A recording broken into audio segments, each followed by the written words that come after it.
Hello, scholars, and welcome to POL452 Organizational Theory and Design. My name is Brian Gazzetta, and I'm going to be your professor for the next 8 weeks in this course. I hope that all of you have had a very enjoyable holiday break.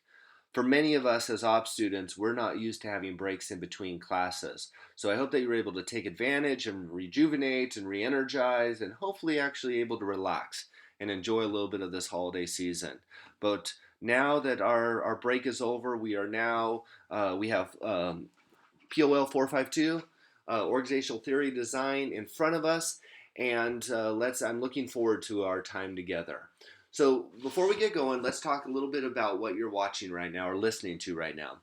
Get used to these videos. Every Sunday, I will be releasing a video to you that's going to outline the weeks to come, address maybe any issues we had in the weeks previous, go over some of the material that we have or that we're going to be introduced, and also to prepare ourselves for what we might have in the weeks to come, and especially in the form of critical assignments.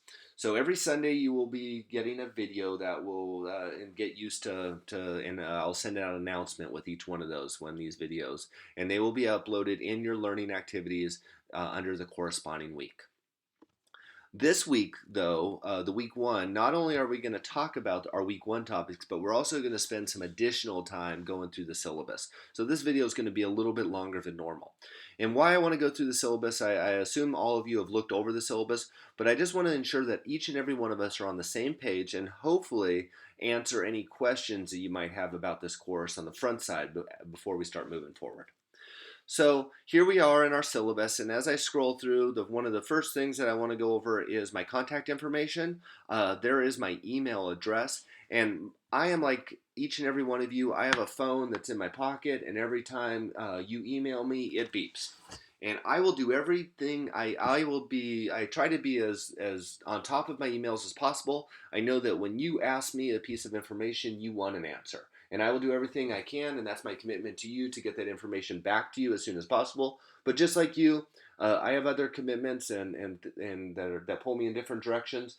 But just be ensured that I will get back to you as soon as possible. So if you don't hear back from me right away, assume that you will hear back from me by that evening. And even if it will take me a little while to get the information, I'll at least email you back, and so that we're all on the same page. And I know that the information exchange is critical, especially for us as op students. So there is my email address, by the best way to get a hold of me. We also have some appointment hours if necessary. If we can't handle things through the email process, we can schedule something by appointment, by email. We have some required text. Hopefully this is nothing new to you. You've already got these texts. We have our Spectre text, the Implementing Organizational Change, the third edition. That's going to be that black copy, black cover, smaller text. That is going to be the hard copy text that we have. And then we also have the Sims text.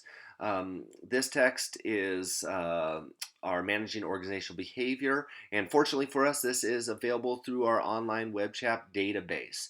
So we can access that and through online through an electronic version, and we'll be utilizing that text. And then I also have here our Designing Dynamic Organizations. That is also available through our library, and we just touch on that book on a few occasions, but I listed that. We're actually going to be talking a little bit about that in week one. So we have our one hard book, or our one required text that we need, the Spectre text, and then hopefully you've accessed the other text through our online library. If you've had any issues with that, get a hold of me as soon as possible. We look through our objectives and our assignments overview. This class is built upon discussion threads, journals, quizzes, some case studies or written assignment. And then there is going to be a critical assignment, which is in the form of a narrated PowerPoint. And we'll go over that in weeks to come. This course kind of builds upon itself. We're going to be applying the information that we have all week, through all 8 weeks, into our critical assignment, where we are going to take our given organization and talk about how we can change it. We have our course evaluation. You have your graded assignment breakdown. We have our 1,000 points through the course. We have how each assignment is broken down. You have your grading scale, which shouldn't be anything new to you. We have our breakdown. One of the things that you will see is discussion threads have various due dates, one on day 5 and one on day 7. We'll go into more detail on that. And then we have some early turn assignments that are due in week 8, which you are typically used to as an op student. Our critical assignments are due a little bit early because I need to get those graded and get those grades submitted. The last thing that I want to go over is our late assignments. Late assignments to me is probably the only issue that you as students are going to have with me as your professor, is not turning your assignments in on a timely manner. As op students, I hope that you all understand that that time management is a critical, an essential element to be a successful op student. And what that means is that we need to get assignments due by their due date in order to receive credit. If we read through, and I'm going to read through the late assignments, no late assignments will be accepted without instructor approval or a bona fide emergency and at the sole discretion of the professor. Computer, printer, email, and similar technical problems are not acceptable excuses for late work. If you anticipate a problem, illness, potential family emergency, etc., let the professor know and keep me informed. Email messages are checked regularly. No makeup work without opportunity will be given except under the most extenuating circumstances and at the sole discretion of the professor. No assignments no assignment submitted will receive a 0 and will be calculated in the gradebook. Acceptance of late work cannot receive full credit no matter how perfect it is.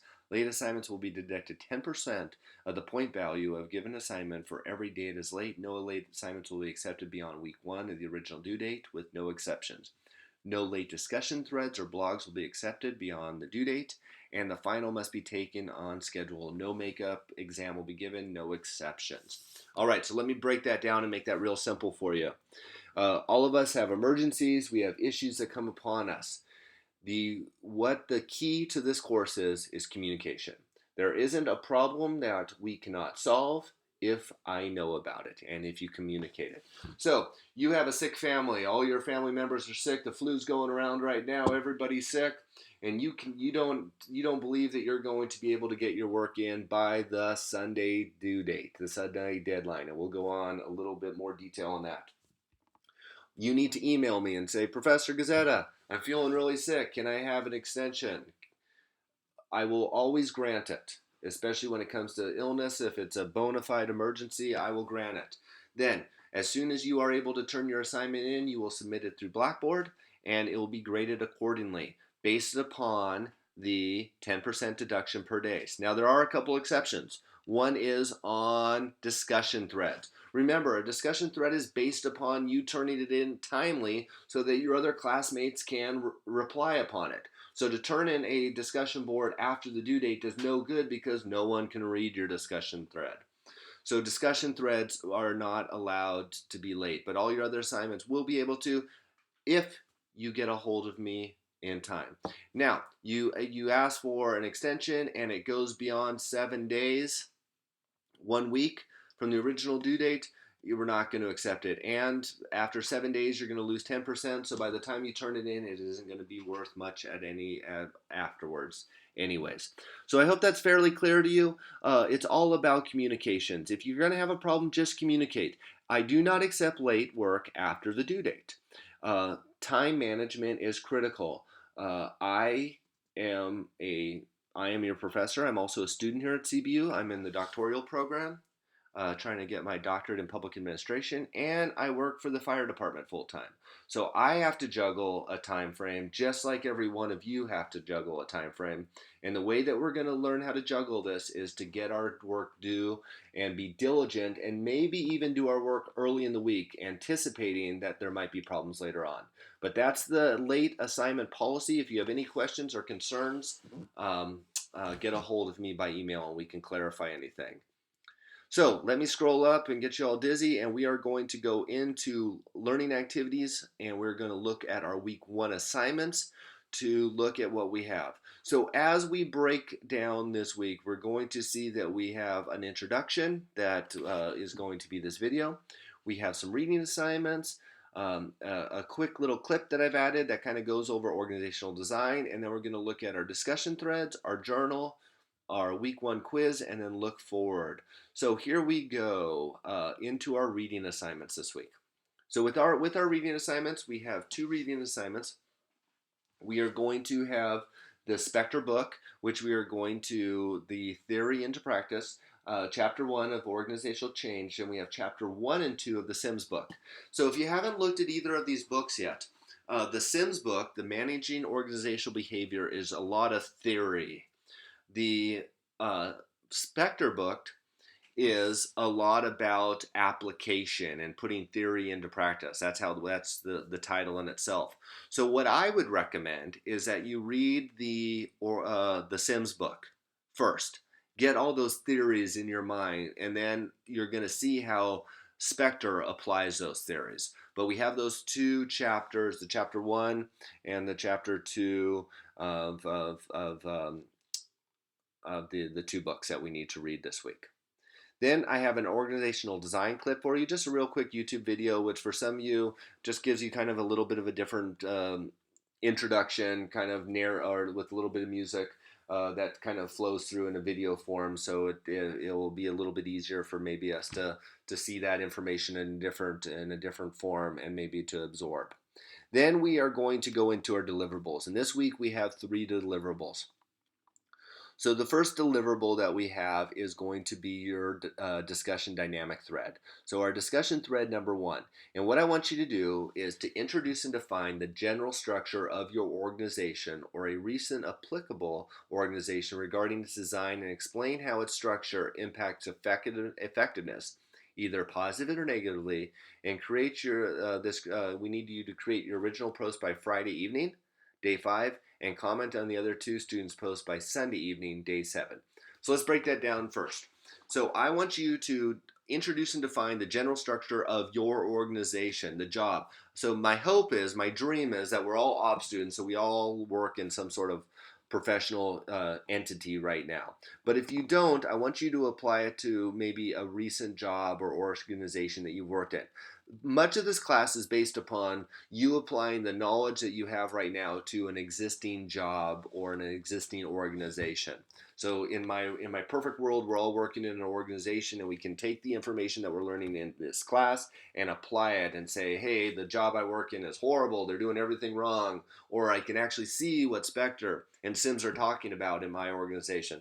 So I want you to tell me where you work, and define the general structure. And then you're going to explain how the structure makes it either an effective organization positively or in a negative manner. And what we have deadlines. So your original post needs to be at least 200 words, and it is due by day 5, so Friday. And every one of our assignments is going to be due by midnight or 11:59. Get it in by midnight. So the first post, and then you need to reply to 2 of your fellow students' posts by Sunday at midnight, 11:59. So that's how it works. And why I have you turn it in a couple days early is I want you to get that information, have all the original posts available, and then all we have to do is reply to 2 more of those. And our reply posts are going to be 100 words. I just don't want to see any of those, hey, great post, I agree. I want you to add to the discussion, to the scholarly thought. Add some sort of component to it. Contribute to the discussion. So there is our first deliverable, a discussion thread. Our second is our journal entry. And for our journal entry this week, in your Spectre text, they refer to 3 phases of change. We have the turnaround, the tools and techniques, and transformation. Based on these definitions, comment on how they are related and give an example from your personal work life of how these work together, or an example of times when they did not. And remember that our discussion boards are shared amongst the group. Journals consider it as if you're just talking directly to me. It's not shared with your classmates. So if you have something like, hey, I work in an organization, I know maybe some people in this class work in this organization, and it's no good, this would maybe be the appropriate forum to complain about or to highlight issues if you're afraid about maybe putting stuff into the limelight. So there's our journal entry. And then finally we have a quiz. Our quizzes, I believe there's not very many questions, 6, 7, 8, somewhere in that neighborhood. They're all true and false questions. It's not timed, so once you open it, you can start and save it, but you can only submit it once. So ensure that that you know that when you're submitting it, it's a one time that you can't come back and take these quizzes again. And it is once again, this would be due by Sunday at 11:59. The same with your journal, and the discussion thread is the only one that I need the first one submitted by Friday, and then the second by Sunday. And then you can read through your looking ahead on your critical assignment, just so that we can start getting an understanding of what's the ultimate goal. What are we looking for at the end of this course? So that has it. I know this is a little long. I apologize, but we needed to go through that syllabus and week one. So if we just condense it real good, you need to do your readings this week. This course is essential. Look at the PowerPoints that I have provided for you. Do your readings, do your writings. Let's be diligent in our studies and understand our deadlines. In order to be successful in this course, you need to get your work in a timely manner. So do your readings this week. Get your homework in. If you have any questions at all, email me. And I work on a real simple premise that if I'm not hearing from you, the assumption is everything is going well. If and that's a maybe sometimes that premise kind of bites me. But if I do not hear from you, I assume everything is going well. So if you have issues, you need to get a hold of me. And hopefully, as op students, you understand that that's the way things work in our online and professional studies. So I look forward to this class with us. I look forward to reading through all of our work this week. If you have any issues at all whatsoever, get a hold of me and let me know. I hope that you all have a blessed week, and I look forward to our weeks to come here in POL 452. So bye for now.